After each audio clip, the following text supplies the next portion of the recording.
നെഞ്ചിൽ അടിച്ചു നോക്കി. നെഞ്ചിൽ ഇവിടെ നെഞ്ചിൽ പള്ളഭാഗത്തില്ല, ഇവിടെ കൈൻ്റെ താഴത്തായിട്ട്. ഇല്ല പള്ള ഇവിടെ അവിടെ അല്ലേ ചേച്ചി? ഇവിടെ നെഞ്ചിലില്ലേ? കുറച്ച് നേരം അടിക്കും.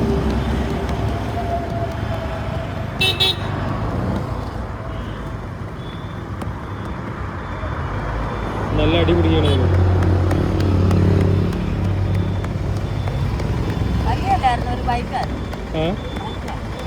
ബൈക്കോ തട്ടിയ ബൈക്കോ?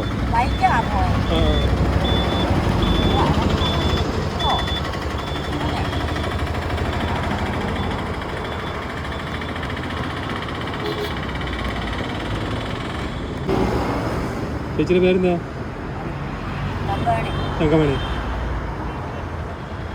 പെട്ടെന്നൊരു സൗണ്ട് കേട്ടപ്പോൾ ഞാൻ തിരിഞ്ഞു നോക്കിയാണ് കേട്ടോ. തെറിച്ച് പോകുന്നതാണ് കണ്ടത്. അപ്പോൾ നായ ഒരുപാട്, ഞാൻ വയലൊക്കെ ഇതുപോലെ തന്നെ നായൊക്കെ വണ്ടി തട്ടിയിട്ട് ചത്ത് കിടക്കുന്നത് കാണുന്നുണ്ട്. നായ പെട്ടെന്ന് ഓടുമ്പോൾ സ്വാഭാവികമായിട്ട് വണ്ടി തട്ടും. ബൈക്കാണെങ്കിൽ പ്രത്യേകിച്ച് പരിക്കും പറ്റും. ചേച്ചി പറയുന്നത് ബൈക്കാണെന്നാണ്, പക്ഷേ എൻ്റെ ശ്രദ്ധയിൽ കാറായിട്ടാണ് എനിക്ക് തോന്നിയത്.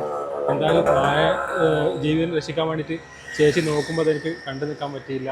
അതൊന്ന് പോയിട്ട് ആളുകളെ ബോധ്യപ്പെടുത്താൻ പറഞ്ഞത് നായൻ്റെ മാത്രമല്ല, നമ്മളെല്ലാവരും CPR എന്താണെന്നുള്ളത് CPR ചെയ്യാനും പഠിച്ചു വെക്കണം.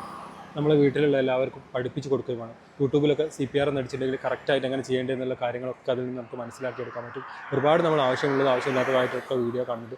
CPR നിങ്ങൾ ഈ വീഡിയോ കാണുന്നതിന് ഇപ്പം തന്നെ CPR എന്താണെന്നുള്ളത് നിങ്ങൾ പഠിച്ചു വെക്കുക.